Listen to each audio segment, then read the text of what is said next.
The story of Cain, son of Adam and Eve, holds one of the deepest and darkest lessons in the Bible.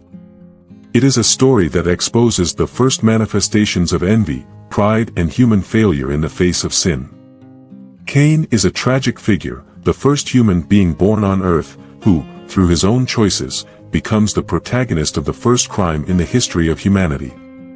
To understand this story, we need to go back to the beginning, when Adam and Eve, expelled from the Garden of Eden, begin their new life in a world very different from paradise. After being expelled from the Garden of Eden for their disobedience, Adam and Eve had to adapt to a new reality. Outside of paradise, life was no longer easy and full of abundance. Now, everything involved hard work, pain, and a constant struggle to survive. Each day was a struggle to cultivate the land, which no longer responded with the same generosity as before. In this scenario of trials, the couple's first son, Cain, was born.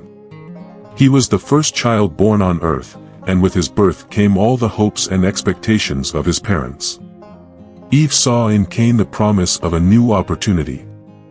When she looked at him, she believed that her son could be the one to bring redemption, perhaps even the fulfillment of God's promise of victory over the serpent who had deceived them in Eden. But, as often happens in human history, expectations do not always align with reality. Cain grew up, and with him, Eve's hopes began to distort. As they grew up, Cain and his younger brother, Abel, followed different paths, but both learned early on the importance of connecting with God. Cain became a farmer, working the land and cultivating its crops. Abel, on the other hand, became a shepherd, caring for the animals and devoting himself to the flock. These differences in occupation represented more than just life choices, they also symbolized the diversity of the offerings that each brought to God. The time came when the brothers decided to offer God the fruits of their labor. Abel, in a gesture of devotion and respect, offered the best parts of his flock, a sacrifice that demonstrated his love and recognition of divine goodness. Cain, in turn, brought the fruits of the land, but his offering was not the best. God accepted Abel's offering with pleasure, but rejected Cain's. This was the moment when the story began to lean toward a tragic outcome. The rejection of his offering ignited a dangerous flame in Cain, envy. He did not understand why God accepted his brother's sacrifice and rejected his.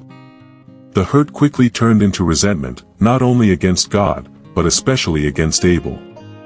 Cain felt diminished and rejected, and his wounded pride led him into a spiral of negative emotions that he could not control. God, in his infinite mercy, noticed Cain's internal conflict and gave him a warning. In a voice that mixed care and authority, God asked, "Why are you angry? Why is your face so downcast? If you do what is right, will you not be accepted? But if you do not do what is right, sin crouches at the door, it wants to overtake you, but you must rule over it." It was a clear warning. Cain had the choice to change his ways, to master his feelings before they overcame him. God was offering Cain the chance to redeem himself, to correct his mistake, and move on. But Cain ignored this advice.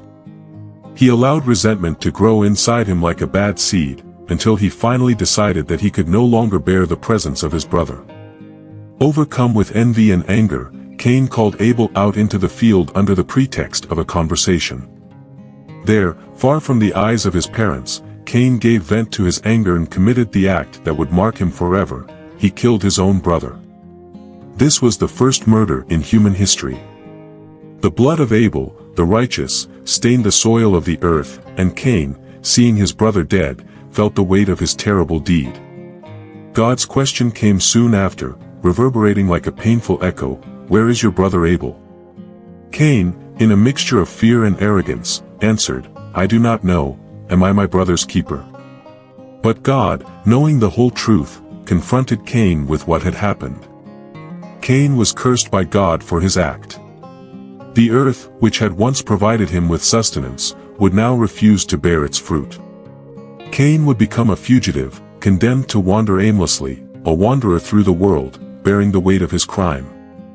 God, however, in his justice and mercy, marked Cain with a mark so that no one would kill him, protecting him from immediate death but condemning him to a life of constant exile and remorse. From that moment on, Cain departed, carrying with him the burden of his guilt and the mark that separated him from other men and from God. He built a city and had descendants, but his lineage would always bear the shadow of his thoughtless act. Cain became a living example of the devastating consequences of uncontrolled sin, of envy that turns into violence, and of turning away from God. The story of Cain and Abel is not just an ancient tale, it is a timeless reflection of the human struggle against our worst instincts. It reminds us that sin is always at the door, waiting for an opening to enter. But it is also a reminder that we have the power to resist, to master our emotions, and to seek the path of redemption. By looking at Cain's journey, we can reflect on our own lives and the choices we make every day.